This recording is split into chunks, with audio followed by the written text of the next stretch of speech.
הבאנו שלום, הבאנו שלום, הבאנו שלום. సర్వ సృష్టికర్త, జీవన మరణ దాత, సర్వేశ్వరుడైన ఘనమైన యేసు ప్రభువు దివ్యనామంలో యూట్యూబ్ ద్వారా వీక్షిస్తున్న మీకు అందరికీ శుభములు, దీవెనలు, ఆ దేవదేవుని ఆశీర్వాదం తెలియజేస్తున్నాను. రండి, ఈ ప్రభుదిన ముందు అపోస్తుడైన పౌలు ఎఫెసీయులకు రాసిన పత్రిక, ఒక అద్భుతమైన పత్రిక, క్రీస్తు శకం 60-62 మధ్యలో వ్రాయబడింది. మరి దీని యొక్క మూల వాక్యం ఏంటంటే, క్రీస్తు ప్రభువులో విశ్వాసుల స్థానం. క్రీస్తు ప్రభువులో విశ్వాసుల స్థానం. ముఖ్య వాక్యము 4:13 ఉంది. The key words is taken from chapter 4:13. నేను చదువుతున్నాను. 4:13 ఐఎమ్ రీడింగ్. పరిశుద్ధులు సంపూర్ణులగునట్లు క్రీస్తు శరీరము క్షేమాభివృద్ధి చెందుటకును పరిశుద్ధ ధర్మము జరుగుటకును ఆయన కొందరిని అపోస్తులుగాను, కొందరిని ప్రవక్తలుగాను, కొందరిని సువార్తికులుగాను, కొందరిని కాపురులుగాను, ఉపదేశకులుగాను నియమించెను అంటున్నాడు. ఇక్కడ పరిశుద్ధులు సంపూర్ణులగుట, ఈ మాట జ్ఞాపకం చేసుకుంటాం. అంటే రక్షణ లేనివారు రక్షించబడుట, రక్షించబడిన వారు పరిశుద్ధులుగా మార్చబడుట, పరిశుద్ధులుగా మార్చబడిన వారు సంపూర్ణులు. ఈ సంపూర్ణులు అంటే పరలోక దర్శనం కలిగి ప్రభువును చూసేవారు అన్నమాట. సరే, మంచిది. ఈ యొక్క 6 అధ్యాయాల్లో 155 వచనాలు ఉన్నాయి. The episode of Ephesians has 6 chapters with 155 verses. ఇది 2 భాగాలు చేసుకుంటే, మొదటి 3 అధ్యాయాలు ఏంటంటే క్రైస్తవుని పరలోక ధనం. చాలా అద్భుతమైన మాటలు ఉంటాయి.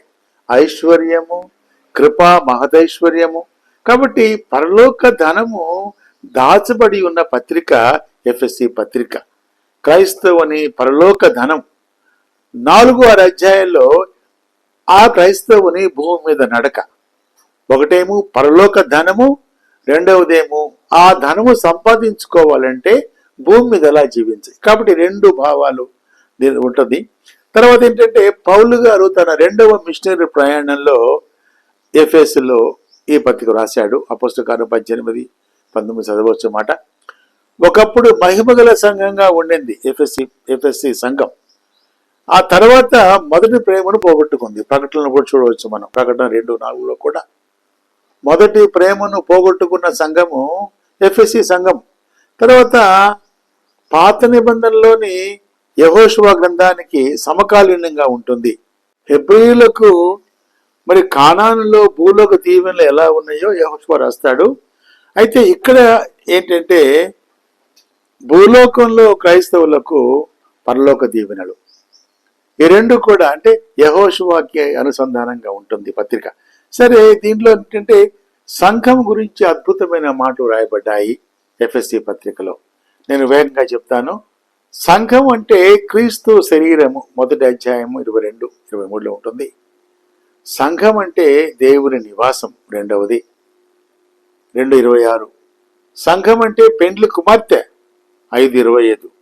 సంఘం అంటే దేవుని సంపూర్ణత, 3:19. సంఘం అంటే క్రీస్తు యొక్క సంపూర్ణత, 4:13. సంఘం అంటే ఆత్మ యొక్క సంపూర్ణత, 5:18.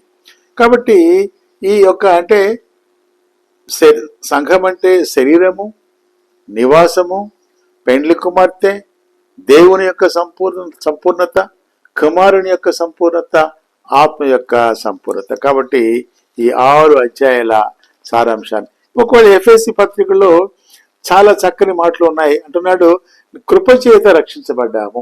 ఈ మాట జ్ఞాపకం చేసుకో, కృపచేత మనము రక్షించబడ్డాము. కాబట్టి రక్షణ అనేది ఏంటంటే యేసు ప్రభు నమ్ముకొనుట. యేసుప్రభు నమ్ముకుంటే ఏంటంటే మానవుడు జన్మతా పాపి కాబట్టి నా పాపము అంటే నా పాపము, నా శాపము నేను భరించలేను, నేను క్షమించుకోలేను. కాబట్టి నిందారహితుడుగా ఉన్న, పాపరహితుడుగా ఉన్న ఆ ప్రభుని దగ్గరికి వెళితే, ఆయన పాదాలు పట్టుకుంటే, మన నోటితో ఒప్పుకుంటే కృపచేత రక్షణ పొందుతాము.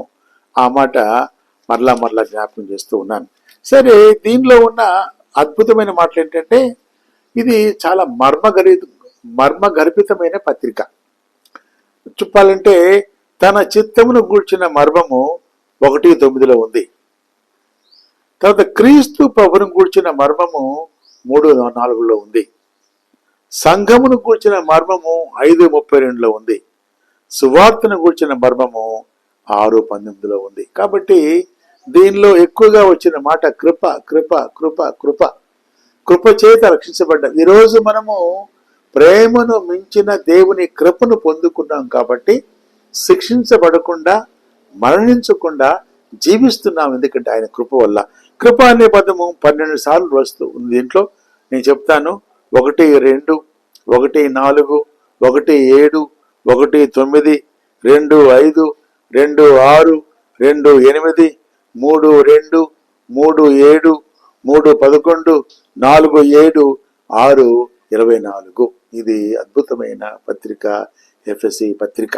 సరే, ప్రస్తుత కాలంకి ఎలా అన్వయించుకోవాలి అంటే 2, 3 చూస్తాం. ఏంటంటే ఇతరుల కోసము ప్రార్థించాలి. నీవు నీ కుటుంబము నీవే బాగా ఉంటే చాలదు.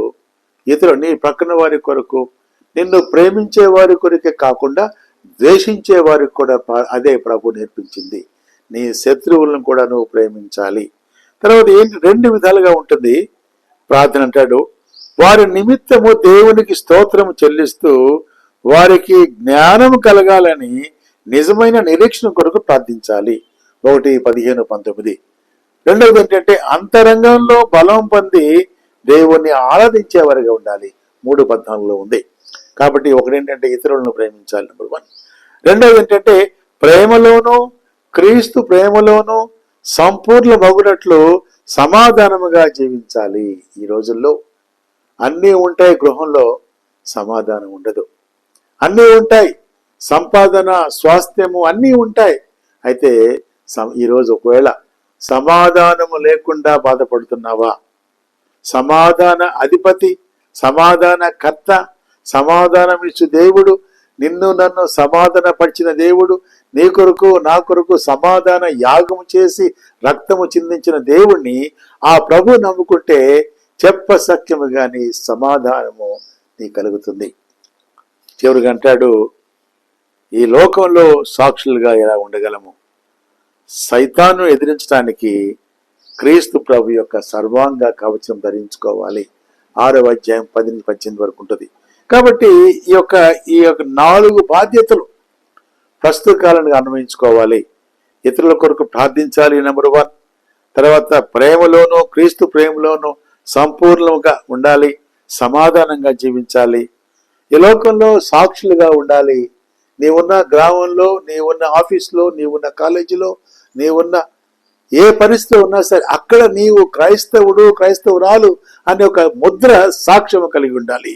4వది, ఈ సైతాను లోకంలో జయించడానికి సర్వాంగ కవచనము మనము ధరించుకోవాలి. నేను చదువుతున్నాను 6:19. అద్భుతమైన మాట్లాడు కదా. ఏముంటాడంటే ఈ సర్వాంగ కవచనం అంటాడు దేవుడు ఇస్తున్న అదే మాట. ఏమంటాడంటే ఎలయనగా మనము పోరాడినది శరీరులతో కాదు గాని ప్రధానులతోనూ అధికారులతోనూ ప్రస్తుత అంధకార సంబంధాలకు లోకనాథులతోనూ ఆకాశ మండల మందు దురాత్మ సమూహం పోరాడుచున్నాం. అందుచేత ఆపద్దిన ముందు వారిని ఎదుర్చుటకు సమస్తము నెరవేర్చిన వారై నిండుటకు శక్తివంతులగునట్లు దేవుడిచ్చు సర్వాంగ కవచం ధరించుకునండి. సర్వాంగ కవచం అంటే ఒక మాట చెప్పాలంటే యేసు ప్రభుని అంగీకరించి పరిశుద్ధ గ్రంథం ప్రకారం జీవించడమే సర్వాంగ కవచం. అలాంటి మహాకృప ఆ దేవుడు మనకు దయచేయును గాక. దేవుడు మనను దీవించును గాక. ప్రార్థన చేసుకుందాం. మహాకృపగల తండ్రి, మా ప్రేమ గల నాయన ప్రభువా, మా దేవ, ఎఫెసీ పత్రికలోని 6 అధ్యాయాల ద్వారా తండ్రి, మొదటి 3 అధ్యాయాల్లో క్రైస్తవని పరలోక ధనము, మరి కృపా మహిమైశ్వర్యము, మహదైశ్వర్యము మాకుంది ప్రభువా. దాన్ని ఎలా సంపాదించాలో భూమి మీద మా యొక్క నడక, భూమి మీద మా జీవితం, మా సాక్ష్యం ప్రభువా సర్వాంగ కవచం ధరించుకోమన్నావు తండ్రి. పాపములు ఒప్పుకొని నిన్ను అంగీకరించి బాప్తిజం తీసుకొని వాక్యానుసారంగా జీవిస్తుంటే అదే సర్వాంగ కవచం ప్రభువా. కాబట్టి వాక్యం వింటున్న వారిలో ఒక నూతన శక్తి, నూతన బలము, నూతన ఆరోగ్యము, నూతన సమాధానము, నూతన సంతోషము నాయన మానవ జ్ఞానముకు మించిన సంతోష సమాధానములు సమృద్ధిగా దయచేయమని ప్రభువా మరొకసారి వింటున్న ప్రతి వారిని దర్శించమని, ప్రతి వారిని స్వస్థపరచమని, ప్రతి వారికి సమాధానం దయచేయమని వందనాలు తెలియజేస్తూ యేసు ప్రభు నామములో ప్రార్థించి అడిగి వేడుకొంచున్నాం తండ్రి. ఆమేన్, ఆమేన్, ఆమేన్. తండ్రి, కుమార పరిశుద్ధాత్మ దేవుని సన్నిధి, స్వస్థత, సహాయము, సమాధానము, సంతోషము, సమృద్ధి మనకు, మన బిడ్డలకు, ప్రభు బిడ్డలకు మన జీవితకాల పర్యంతము తోడయుడును గాక. Amen, amen, amen. Shalom and blessing to all. దేవుడు మనల్ని దీవించును గాక.